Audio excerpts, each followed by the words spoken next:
ಇನ್ಮೇಲಿಂದ coffee ಕುಡಿಯೋಕೆ ನಮ್ಮೆಲ್ಲರಿಗೂ ಹೊಸ ಕಪ್ಸ್.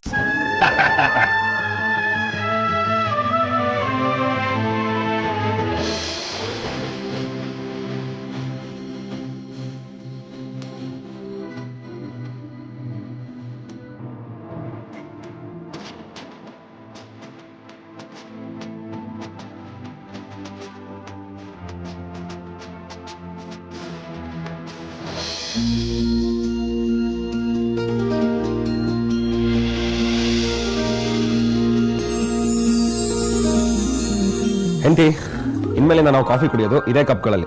ಹೋಗಿ ಕಾಫಿ ಮಾಡ್ಕೊಂಬನ್ನಿ. ವಿಕ್ರಾಂತ್, ಅಮೂಲ್ಯ ಕೂಡ ಮದುವೆಯಾಗಿ ಮನೆಗೆ ಬರ್ತಿದ್ದಾನೆ ಅಂತ ಗೊತ್ತು ತಾನೆ. ಅವಳಿಗೊಂದು ಕಪ್ ಮಾಡಿಸ್ಕೊಂಡ್ಬರ್ಬೇಕಿತ್ತು. ಅಗ್ರಜ, ರೌಡಿ ನದಿ ನಮ್ಮ ಮನೆಗೆ ಬರ್ತಿರೋದನ್ನ ನಾನು ಮರ್ತು ಬಿಡ್ತೀನಾ? ನೀನು ಹೇಳೋಕ್ಕಿಂತ ಮುಂಚೆನೆ ಅವಳಿಗೊಂದು ಡಿಸೈನ್ ಮಾಡ್ಸ್ಕೊಂಡು ತಗೊಂಬಂದಿದ್ದೀನಿ. ವೆಯ್ಟ್.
ಅದಿತಿ, ಇದನ್ನ ಯಾಕೆ ಅಲ್ಲೇ ಬಿಟ್ಟು ಬಂದೆ? ಜೊತೆಗೆ ಸೇರಿಸು.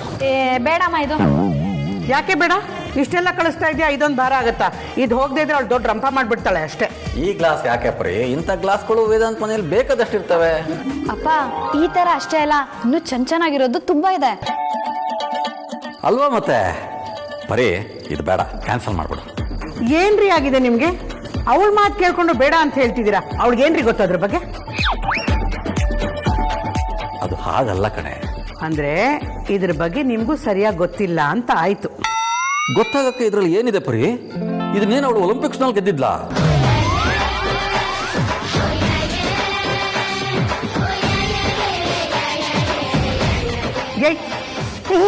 ಮುಚ್ಚೆ ಬಾಯಿ ಸಾಕು.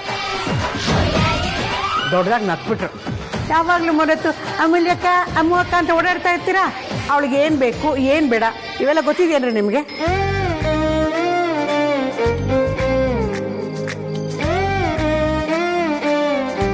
ಇದು ಸಾಮಾನ್ಯವಾದ ಗ್ಲಾಸ್ ಅಲ್ಲ, ನಮ್ಮಮ್ಮಗೆ ತುಂಬಾ ಇಷ್ಟವಾದ ಗ್ಲಾಸು. ಅವಳಿಗೆ ಅದೃಷ್ಟವಾದ ಗ್ಲಾಸು ಕೂಡ. ಅವಳು ಬೆಳಗಾದ್ರೆ ಇದ್ರ ತುಂಬಾ ಕಾಫಿ ತುಂಬಿಸ್ಕೊಂಡು ಕುಡಿತಾಳೆ. ಇದನ್ನ ಆ ಮನೆಗೂ ಅವಳು ತಗೊಂಡು ಹೋಗ್ಬೇಕು. ಅಲ್ಲೂ ಅಷ್ಟೇ, ಇದರಲ್ಲಿ ಪೂರ್ತಿ ಕಾಫಿ ತುಂಬಿಸ್ಕೊಂಡು ಅವಳು ಕುಡಿಬೇಕು.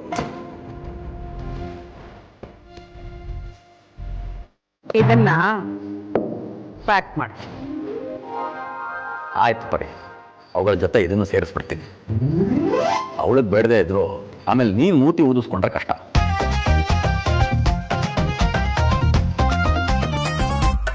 ಒಂದ್ ನಿಮಿಷ ಬಂದೆ.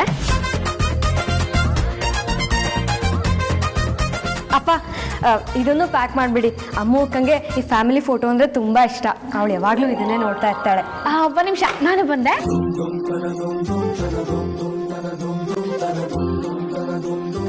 ಅಪ್ಪ, ಇದನ್ನು ಪ್ಯಾಕ್ ಮಾಡಿ ಅಪ್ಪ. ಇದರಲ್ಲಿ ಹಳೆ ಮುದ್ಕಿಗೆ ಇಷ್ಟ ಆಗೋ ಥರ ಲಿಪ್ಸ್ಟಿಕ್ಕು, ನೇಲ್ ಪಾಲಿಶು ಎಲ್ಲಾನು ಇಟ್ಟಿದ್ದೀನಿ. ಇದು ಹಳೆ ಮುದ್ಕಿಗೆ ತುಂಬಾ ಇಂಪಾರ್ಟೆಂಟು, ಯಾಕಂದರೆ ಡೈಲಿ ಯೂಸಿಗೆ ಬೇಕಾಗತ್ತೆ. ಆಯ್ತು ಮಕ್ಕಳ, ಎಲ್ಲದನ್ನು ಪ್ಯಾಕ್ ಮಾಡ್ತೀನಿ. ಪರಿ, ನೀನು ಇನ್ನೂ ಏನಾದರೂ ಇದ್ರೆ ತಂದು ಕೊಟ್ಬಿಡು, ಒಟ್ಟಿಗೆ ಮುಗಿಸ್ಬಿಡ್ತೀನಿ. ಇನ್ನೇನು ಬಾಕಿ ಇಲ್ಲ ರೀ. ಅವಳಿಗಿಷ್ಟವಾದ್ದೆಲ್ಲ ಮಕ್ಕಳು, ನೀವು, ನಾನು ಎಲ್ಲನೂ ಈ ಪೆಟ್ಟಿಗೆಯಲ್ಲಿ ತುಂಬಿಸಿ ಕಳಿಸ್ಬಿಡ್ಬೋದು.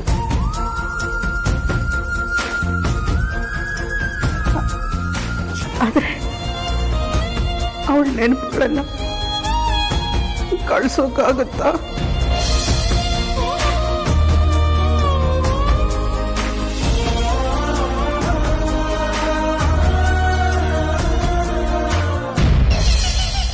ರಜಾ, ವಾಟ್ ಇಸ್ ದಿಸ್? ಬಟ್ಟೆ ಎಲ್ಲ ಯಾಕೆ ತೆಗೆದು ಹೊರಗಡೆ ಇರ್ತಿದ್ಯಾ? ಇನ್ 2 days ಅಮೂಲ್ಯ ಬರ್ತಾಳೆ ವಿಕ್ರಾಂತ್.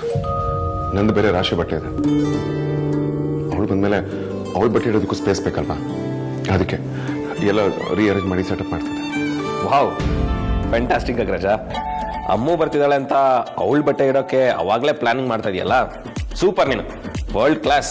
ಅಮ್ಮವ್ರ ಗಂಡ ಬಿಡು. ಓಹೋ, ತಾವೇನ್ ಕಡಿಮೆನಾ? ಆರ್ತಿ ಬಗ್ಗೆ ನೀನ್ ಕೇರ್ ಮಾಡೋದಿಲ್ವಾ? ನಮ್ದು ಬಿಡೋ ರಜಾ, ನಮ್ದು ಬೇರೆ ತರಾನೇ. ನಾನು ಕೇರ್ ಮಾಡ್ತೀನಿ, ಆದ್ರೆ ಬಟ್ಟೆ ಇಡೋಕೆಲ್ಲ ಅರೇಂಜ್ಮೆಂಟ್ ಮಾಡೋಷ್ಟು ಒಳ್ಳೆಯವನಲ್ಲ ನಾನು. ನನಗಷ್ಟು ಪೇಷನ್ಸು ಇಲ್ಲ. ಮಾಡ್ಬೇಕು ವಿಕ್ರಾಂತ್, ಅದ್ರಲ್ಲಿ ಏನ್ ತಪ್ಪಿದೆ ಹೇಳು?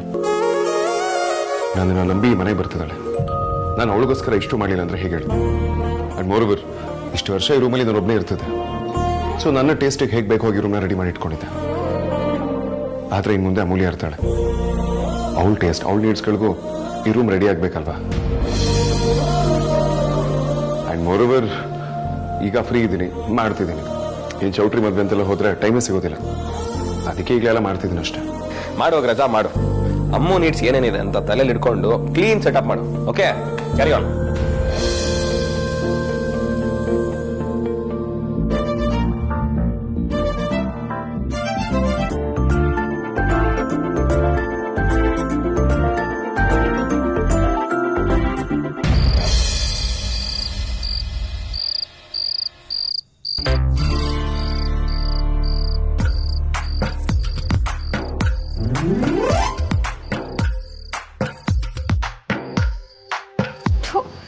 ಎತ್ತಿತಿ ಯಾವಾಗಲೂ ಹಿಂಗೇನೆ, ಹೇಳದೆ ಕೇಳದೆ ಎದ್ದೋಗ್ಬಿಡ್ತಾಳೆ.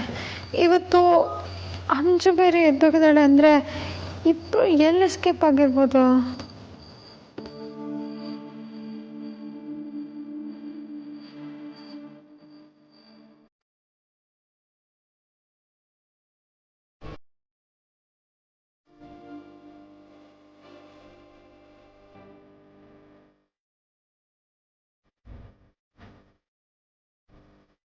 ಇದನ್ನೆಲ್ಲ ಯಾಕೆ ಎತ್ತಿರ್ತಿದ್ದೀರಾ?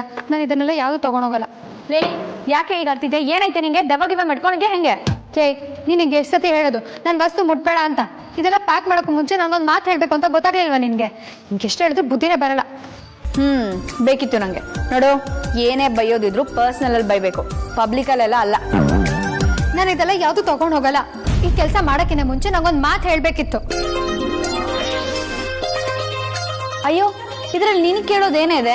ಇದೆಲ್ಲ ನಿಂಗೆ ಇಷ್ಟ ಆಗಿರುತ್ತಾನೆ. ನಿನ್ ಮದ್ವೆ ಆಗಿ ಹೋದ್ಮೇಲೆ ಇದನ್ನ ಯಾವ್ದನ್ನು ಮಿಸ್ ಮಾಡ್ಕೋಬಾರ್ದು ಅಂತ ನಾವೆಲ್ಲ ಸೇರಿ ಜೋಡಿಸ್ತಾ ಇದ್ರೆ ನಿಂಗೆ ಬಂದೆಲ್ಲ ಎತ್ತಿರ್ತಿದ್ಯಾ? ಯಾಕೋ ಪುಟ್ಟ, ಏನಾಯ್ತು? ಇಲ್ಲಮ್ಮ, ಇವಾಗೇನೂ ಆಗಿಲ್ಲ. ನೀವು ಹಿಂಗೆ ಪ್ಯಾಕ್ ಮಾಡ್ತಿದ್ರೆ ಖಂಡಿತ ಏನೋ ಒಂದು ಆಗುತ್ತೆ. ಅಮ್ಮು, ಏನಾಯ್ತು ಅಂತ ಸರಿಯಾಗಿ ಹೇಳ್ಬಾರ್ದ? ಮತ್ತಿನ್ನೇನಪ್ಪ, ನಾನು ಮದ್ವೆಗೆ ಹೋಗ್ತಿದ್ದೀನಿ ಅಂದ ಮಾತ್ರಕ್ಕೆ ನನ್ನ ನೆನಪುಗಳನ್ನ ನನ್ನ ಜೊತೆನೆ ಶಾಶ್ವತವಾಗಿ ಕಳ್ಸ್ಕೊಡ್ಬೇಕು ಅಂತ ನಿರ್ಧಾರ ಮಾಡಿದ್ದೀರಲ್ವಾ?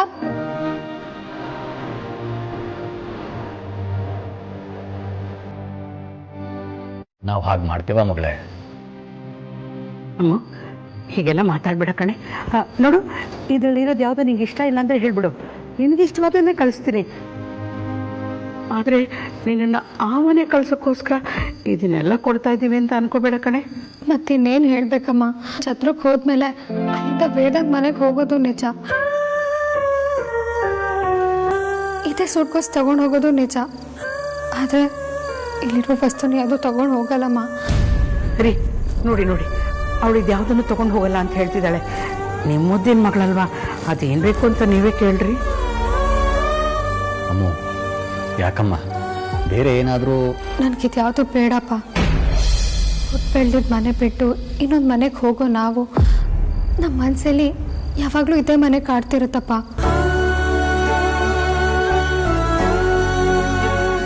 ಇಲ್ಲಿರೋ ವಸ್ತುಗಳನ್ನೆಲ್ಲ ಅಲ್ಲಿ ತಗೊಂಡೋಗಿಟ್ಟು ಇಲ್ಲಿರೋ ಫೀಲ್ನ ಅಲ್ಲಿ ತಂದ್ಕೊಳ್ಳೋದಕ್ಕೆ ನಂಗೊಂಚೂರು ಇಷ್ಟ ಇಲ್ಲಪ್ಪ. ಇಲ್ಲಿರೋ ವಸ್ತು ಎಲ್ಲ ಇಲ್ಲೇ ಇರಬೇಕು. ಇಲ್ಲಿರೋ ವಸ್ತುನ ಅಲ್ಲಿಗೆ ತಗೊಂಡೋಗಿದ ತಕ್ಷಣ ಆ ಮನೆ ಈ ಮನೆ ಆಗೋಗಲ್ಲಪ್ಪ. ತವ್ರ ಮನೆಯಿಂದ ನಾವು ತಗೊಂಡೋಗೋದು ಬಾಗಿನ ಉಡಿನ ಮಾತ್ರನಪ್ಪ, ನೆನಪುಗಳು ವಸ್ತುಗಳನ್ನಲ್ಲಪ್ಪ. ಇಲ್ಲಿರೋ ವಸ್ತುಗಳನ್ನೆಲ್ಲ ಇಲ್ಲಿ ಬಂದು ನೋಡೋದಕ್ಕೆ ಒಂಥರ ಚಂದನಪ್ಪ. ಪ್ಲೀಸ್ ಅಪ್ಪ, ಇಲ್ಲಿರೋ ವಸ್ತುಗಳೆಲ್ಲ ಇಲ್ಲೇ ಇರಲಿ. ಅಮ್ಮು, ನಿನ್ನ ಮನಸ್ಸಲ್ಲಿ ಈ ಥರದ ಆಲೋಚನೆಗಳೆಲ್ಲ ಇದೆ ಅಂತ ನನಗೆ ಗೊತ್ತೇ ಇರಲಿಲ್ಲ ಕಣೆ. ನಾನು ನಿಮ್ಗೆ ಇದೆಲ್ಲ ಗೊತ್ತಾಗಬೇಕು ಅಂತ ಹೇಳ್ತಿಲ್ಲಮ್ಮ. ನಾನು ಈ ಮನೆಯಿಂದ ಹೋದರೂ ನನ್ನ ನೆನಪಲ್ಲಿ ಉಳಿದಿರ್ಬೇಕು ಅಂತ ಆಸೆ ಪಡ್ತಿದ್ದೀನಮ್ಮ. ನನ್ನ ಅಸ್ತಿತ್ವ ಇಲ್ಲಿ ಉಳಿದಿರ್ಬೇಕು ಅಂತ ಆಸೆ ಪಡ್ತಿದ್ದೀನಿ. ನನಗೆ ಈಗ ಕೊಟ್ಟಿರೋದು ಜಾಸ್ತಿ. ಇದಕ್ಕೂ ಮೇಲೆ ನೀವೇನೇ ಕೊಡೋದಕ್ಕೆ ಬಂದರೂ ನಾನು ತಗೊಳ್ಳಲ್ಲ. ಹಾಗೇನಾದರೂ ತಗೊಂಡ್ರೆ ನಿಮ್ಮೆಲ್ಲರೂ ನೆನಪಿಡೋ ವಸ್ತುನ ತಗೋತೀನಿ.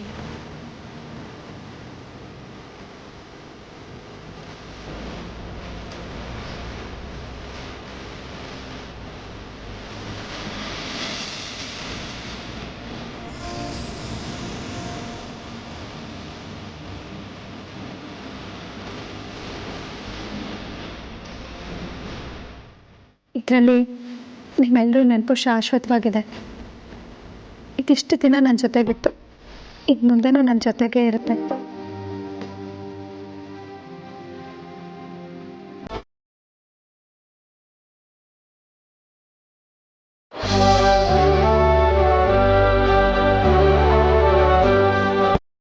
ನಿಮ್ಮಂಥ ಮಕ್ಕಳನ್ನು ಪಡೆದಿರೋದಕ್ಕೆ ನಾವು ತುಂಬ ಪುಣ್ಯ ಮಾಡಿದ್ವಿ. ನಿಮ್ಮಂಥ ಮಕ್ಕಳು ತಂದೆ ತಾಯಿ ಅಂತ ಅನ್ನಿಸ್ಕೊಳ್ಳೋದೇ ಒಂದು ದೊಡ್ಡ ಹೆಮ್ಮೆ. ಆ ಹೆಮ್ಮೆ ಅಷ್ಟೇ ಸಾಕು. ಆ ಹೆಮ್ಮೆಲೆ ನಾವು ನಮ್ಮ ಬದುಕನ್ನು ಬದುಕ್ಬಿಡ್ತೀವಿ.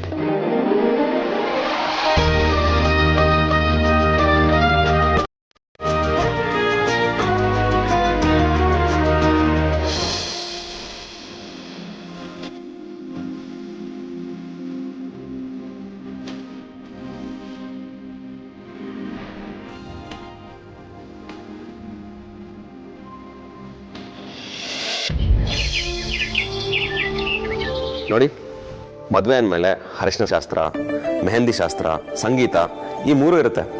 ಜೊತೆಗೆ ಚಿಕ್ಕ ಪುಟ್ಟ ಶಾಸ್ತ್ರಗಳು ಇರುತ್ತೆ. ಎಲ್ಲ ಜೋರಾಗಬೇಕು. ಏನಕ್ಕೆ ಅಂದರೆ ನಡೀತಿರೋದು ನನ್ನ ಅಗ್ರಜನ ಮದುವೆ, ನಮ್ಮ ಅಣ್ಣನ ಮದುವೆ. ಎಷ್ಟೋ ಜನ ಬರ್ತಾರೆ, ದೊಡ್ಡವರು ಬರ್ತಾರೆ. ವಸಿಷ್ಠ ಫ್ಯಾಮಿಲಿ ಫಂಕ್ಷನ್ ಅಂದರೆ ಎಲ್ಲರಿಗೂ ಒಂದು ಎಕ್ಸ್ಪೆಕ್ಟೇಷನ್ಸ್ ಇರುತ್ತೆ. ಆ್ಯಂಡ್ ಗೆಸ್ಟ್ಗಳು ಯಾರೇ ಬಂದ್ರೂ ಅವ್ರಿಗೇನೂ ಕೊರತೆ ಆಗಬಾರ್ದು, ಹಾಗೆ ನೋಡ್ಕೊಳ್ಬೇಕು. All right?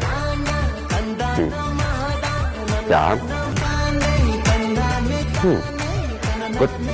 ಹೇಳಿ wait, I just call you back.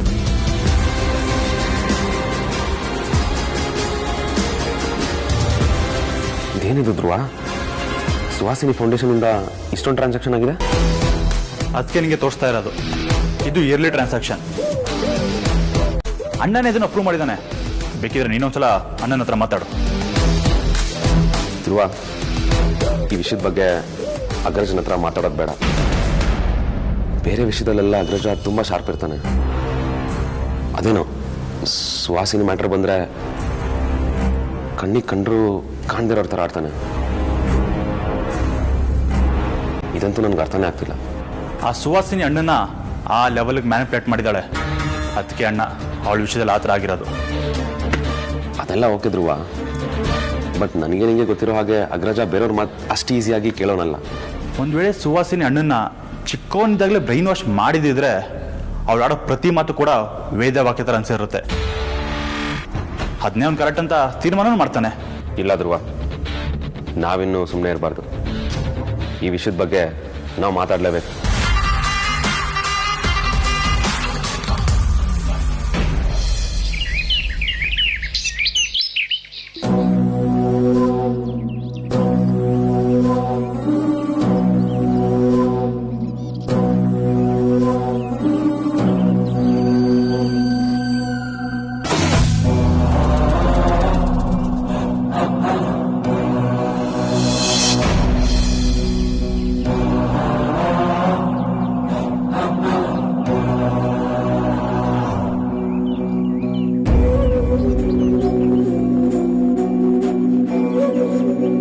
Kishan ಎಲ್ಲಿ ಹೋದ?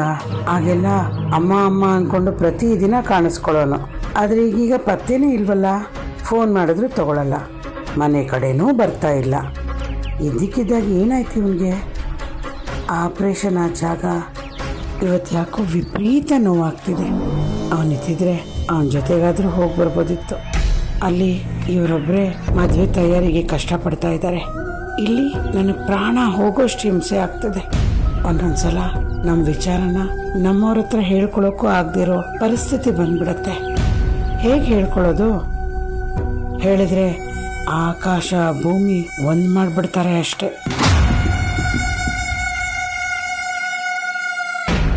ಈ ಮದ್ವೆನ ಹೇಗ್ ನಿಲ್ಸೋದು?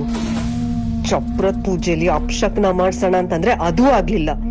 ಹೀಗೆ ಕಂಟಿನ್ಯೂ ಆಗ್ತಾ ಇದ್ರೆ ನಾಳೆ ನನ್ನ ಕೈಯಲ್ಲಿ ಆ ಬಿಕಾರಿಗೆ ಆರ್ತಿ ಮಾಡಿಸಿ ಮನೆ ತುಂಬಿಸ್ಕೋತಾರೆ. ಸುಹಾಸಿನಿ, ಮನೆಯಲ್ಲಿ ಮದ್ವೆ ಇಟ್ಕೊಂಡು ಆರಾಮಾಗಿ ನಿಂತಿದ್ದೀಯಲ್ಲೇ? ಇನ್ನೇನು ಅವ್ರಗಳ ಮುಂದೆ ಡಾನ್ಸ್ ಮಾಡ್ಬೇಕಾಗಿತ್ತಾ? ಸದ್ಯ ಹಾಗೆಲ್ಲಾದ್ರೂ ಮಾಡ್ಬಿಟ್ಟಿಯೇ ಮಾರಾಯ್ತಿ. ಆತಿಥ್ಯ ನೀಡ್ತೀನಿ ಅಂತ ಎಲ್ಲಾರನ್ನು ಕರೆಸಿ ಅವ್ರು ನೀನು ಕುಳಿಸಿದ್ರೆ ಅವ್ರಿಗೆ ಹಿಂಸೆ ಆಗತ್ತೆ. ಅದೆಲ್ಲ ಇರ್ಲಿ, ಮೊದಲು ಒಡವೆ ಕೊಡು. ಒಡವೆನಾ? ಯಾವ ಒಡವೆ? ಯಾವುದು ಅಂತ ನಿನಗೂ ಗೊತ್ತು. ಸುಮ್ಮನೆ ಕೊಡು ಅಂದ್ರೆ ಕೊಡ್ತಾ ಇರ್ಬೇಕು. ನೋಡು, ಅದು ನನ್ನ ಒಡವೆ. ನಾನು ಯಾವತ್ತಿದ್ರು ಯಾರಿಗೂ ಕೊಡಲ್ಲ ಅಷ್ಟೇ. ಯಾವ ಬಾಯಲ್ಲಿ ಹೇಳ್ತೀಯೇ ಅದು ನಿಂದು ಅಂತ? ಆ ಒಡವೆ ಈ ಮನೆ ಸೊಸೆ ಸ್ವತ್ತು. ಅದು ಅಮೂಲ್ಯನಿಗೆ ಸೇರ್ಬೇಕಾದ್ದು. ಕೊಡು ಅಂದ್ರೆ ಕೊಡ್ತಾ ಇರ್ಬೇಕು. ಅಮ್ಮ, ಲಿಸನ್ ಟು ಮೀ. ನಿನ್ನ ಹತ್ರ ಚರ್ಚೆ ಮಾಡಿ ಏನು ಪ್ರಯೋಜನ ಇಲ್ಲ. ಯಾವುದು ನಿಂದೋ ಅದು ನಿನ್ನ ಹತ್ರನೇ ಇರುತ್ತೆ. ಅದು ಇನ್ನೊಬ್ಬರದಾದ್ರೆ ಅದು ನಿನ್ನ ಹತ್ರ ಇರೋದಕ್ಕೆ ಸಾಧ್ಯನೇ ಇಲ್ಲ. ಸುಮ್ಮನೆ ಕೊಡು ಅಂದ್ರೆ ಕೊಡ್ಬೇಕಷ್ಟೆ.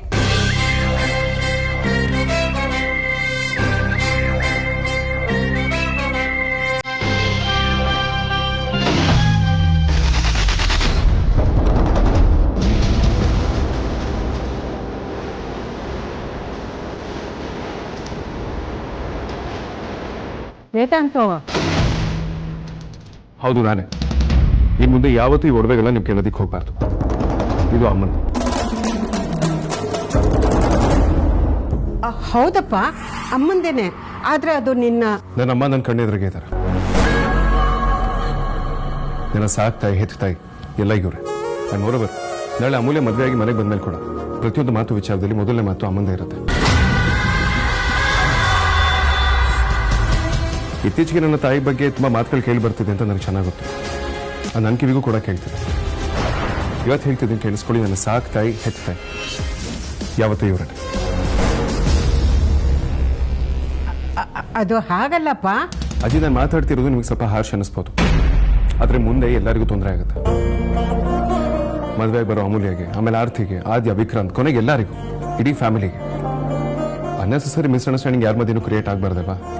ಅದಕ್ಕೆ ನಿರ್ಧಾರ ತಗೊಳ್ತಾ ಇದ್ದೀನಿ.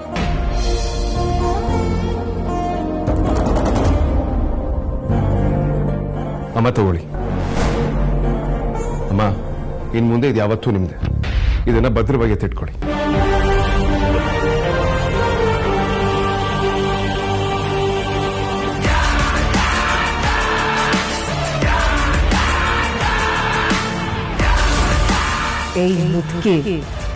ಈಗ್ಲಾದ್ರೂ ಅರ್ಥ ಆಯ್ತಾ ನನ್ನ ಸ್ಥಾನ ಏನು ಅಂತ? ಇನ್ನೊಂದು ಸತಿ ನನ್ನ ಜೊತೆ ಕಿರಿಕ್ ಮಾಡಕ್ ಬರ್ಬೇಡ. ಹುಷಾರ್.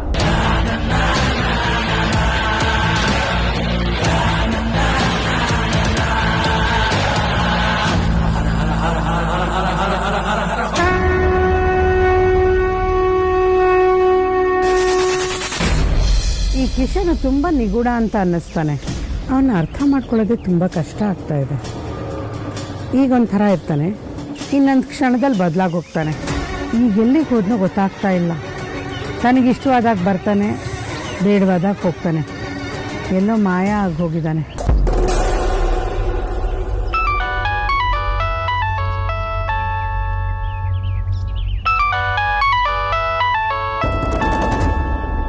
ಇವ್ರು ಯಾಕೆ ಇಷ್ಟೊತ್ತಲ್ಲಿ ಕಾಲ್ ಮಾಡ್ತಾ ಇದ್ದಾರೆ? ಹಲೋ, ಹೇಳ್ರಿ. ಬರೀ ಎಲ್ಲಿದ್ಯಾ? ಅಯ್ಯೋ, ಎಲ್ಲಿದ್ದೀನಿ ಅಂತ ಕೇಳಿದ್ರಿ? ಏನ್ರಿ ಹೇಳಿ, ಹೊರಗಡೆ ಇದ್ದೀನಿ. ಇಷ್ಟೊತ್ತಲ್ಲಿ ಆಚೆ ಹೋಗುವಂತ ಕೆಲಸ ಏನಿತ್ತು? ಮನೆಯಲ್ಲಿ ಮದುವೆ ಇದೆ, ಬೇಕಾದಷ್ಟು ಇನ್ವಿಟೇಷನ್ಸು ಕೊಡೋದು ಬಾಕಿ ಇದೆ. ಎಲ್ಲರೂ ನಮಗೆ ಬೇಕಾದವ್ರೆ, ಅಕ್ಕಪಕ್ಕದವ್ರಿಗೆ ಇನ್ನೂ ಕೊಟ್ಟಿಲ್ಲ. ಅದನ್ನ ಕೊಡೋಣ ಅಂತ ಬಂದಿದ್ದೀನಿ. ಏನು ಅಂತ ಹೇಳಿ. ನೀನು ತುಂಬಾ ಹೊತ್ತಿಂದ ಮನೆಯಲ್ಲಿ ಕಾಣ್ತಿಲ್ಲ ಅಂತ ಅಮ್ಮು ಹೇಳಿದ್ಲು.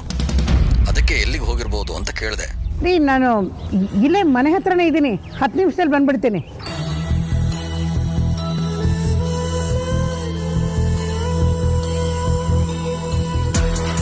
ಅಪ್ಪ ಭಗವಂತ, ನೀನೇ ನನ್ನನ್ನು ಕಾಪಾಡಬೇಕು.